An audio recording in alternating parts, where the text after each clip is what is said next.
എല്ലാവർക്കും നമസ്കാരം. ഞാൻ ഇന്ന് 2 വ്യത്യസ്തമായ മിൽക്ക് ഷേക്കുകളാണ് ഇവിടെ തയ്യാറാക്കുന്നത്. പൈനാപ്പിൾ മിൽക്ക് ഷേക്കും സപ്പോട്ട മിൽക്ക് ഷേക്കും. ഇത് നമുക്ക് വളരെ പെട്ടെന്ന് തന്നെ തയ്യാറാക്കിയെടുക്കാനായിട്ട് സാധിക്കും. ആദ്യം നമുക്ക് പൈനാപ്പിൾ മിൽക്ക് ഷേക്ക് എങ്ങനെയാണ് തയ്യാറാക്കുന്നതെന്ന് നോക്കാം. അതിനായി നമുക്ക് പൈനാപ്പിള്, നേന്ത്രപ്പഴം, പാൽ, പഞ്ചസാര ഇതെല്ലാം ആവശ്യമുണ്ട്. ഞാനിവിടെ പൈനാപ്പിള് 1 കപ്പ് ചെറുതാക്കി കട്ട് ചെയ്ത് വെച്ചിട്ടുണ്ട്. നേന്ത്രപ്പഴം അതുപോലെ നല്ല പഴുത്ത പൈനാപ്പിൾ, നല്ല പഴുത്ത നേന്ത്രപ്പഴമാണ് ഞാൻ ഇതിനായിട്ട് എടുത്തു വെച്ചിരിക്കുന്നത്.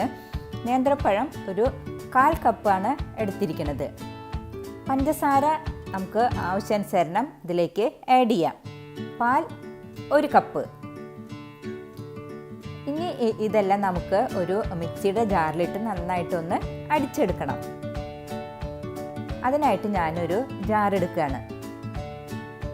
നമുക്കിനി ഇത് ഓരോന്നായിട്ട് അതിലേക്ക് ആഡ് ചെയ്ത് നന്നായിട്ട് അടിച്ചെടുക്കാം. നിങ്ങൾക്ക് മധുരത്തിനനുസരിച്ച് പഞ്ചസാരയുടെ അളവിൽ വ്യത്യാസം വരുത്താം. ഞാനിപ്പോൾ ഇതിലേക്ക് 2 ടേബിൾ സ്പൂൺ പഞ്ചസാരയാണ് ആഡ് ചെയ്യണത്.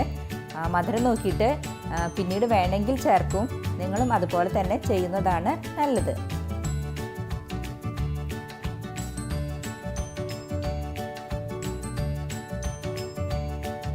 അങ്ങനെ ഷേക്ക് അടിച്ചു കഴിഞ്ഞു. നമുക്കൊരു സെർവിങ് ഗ്ലാസ്സിലേക്ക് മാറ്റാം.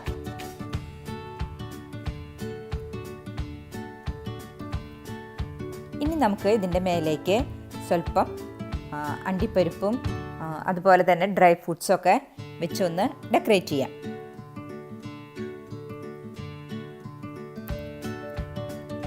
അങ്ങനെ വളരെ ടേസ്റ്റിയും ഹെൽത്തിയും ആയിട്ടുള്ള പൈനാപ്പിൾ മിൽക്ക് ഷേക്ക് ഇവിടെ റെഡി ആയിട്ടുണ്ട്.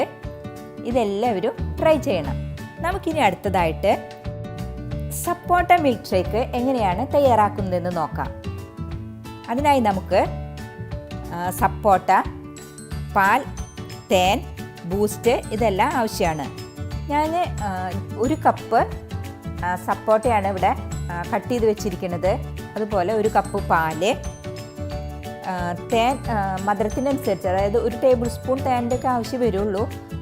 അത് മധുരത്തിനനുസരിച്ച് നമുക്ക് ആഡ് ചെയ്യാം. അതുപോലെ ബൂസ്റ്റ് ഓപ്ഷനിലാണ്. നിങ്ങൾക്ക് താല്പര്യം ഉണ്ടെങ്കിൽ ആഡ് ചെയ്താൽ മതി. ബൂസ്റ്റ് ഇട്ട് ചെയ്യുമ്പോൾ വളരെ ടേസ്റ്റാണ്. അതുകൊണ്ടാണ് ഞാനിതിലേക്ക് ബൂസ്റ്റ് എടുത്തിരിക്കുന്നത്.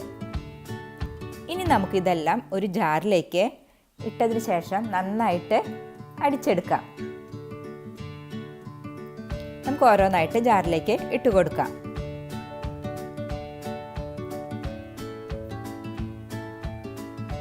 രണ്ട് ടേബിൾ സ്പൂൺ ബൂസ്റ്റ് ഞാനിതിലേക്ക് ആഡ് ചെയ്യുന്നുണ്ട്. അത് നല്ലൊരു ടേസ്റ്റിന് വേണ്ടിയിട്ടാണ്. എൻ്റെ ചേച്ചി എപ്പോഴും ഉണ്ടാക്കുന്ന ഒരു ഷേക്കാണ് സപ്പോട്ട ഷേക്ക്. ഇത് വളരെ ടേസ്റ്റിയാണ്. അതുപോലെ തേനും അതെ, നല്ല മധുരം ഉണ്ടെങ്കിൽ തേൻ ഒരിക്കലും ചേർക്കേണ്ട. എങ്കിലും തേൻ്റെ ഫ്ലേവറും കൂടി വരുമ്പോഴാണ് ഇതിന് നല്ലൊരു ടേസ്റ്റ് വരിക. അതുകൊണ്ട് ഞാനിതിലേക്ക് തേനും ആഡ് ചെയ്യുന്നുണ്ട്.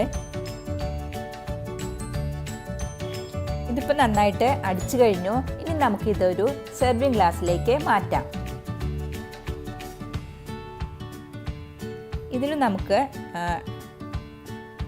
അണ്ടിപ്പരിപ്പും ഡ്രൈ ഫ്രൂട്ട്സൊക്കെ ഇട്ട് കൊടുക്കാം.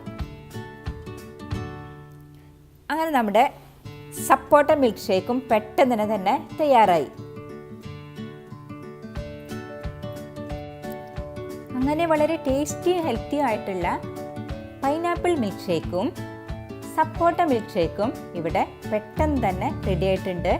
ഇതെല്ലാവർക്കും ഇഷ്ടപ്പെടും. എല്ലാവരും ട്രൈ ചെയ്യണം. സബ്സ്ക്രൈബ് ചെയ്യാനും ലൈക്ക് ചെയ്യാനും മറക്കരുത്.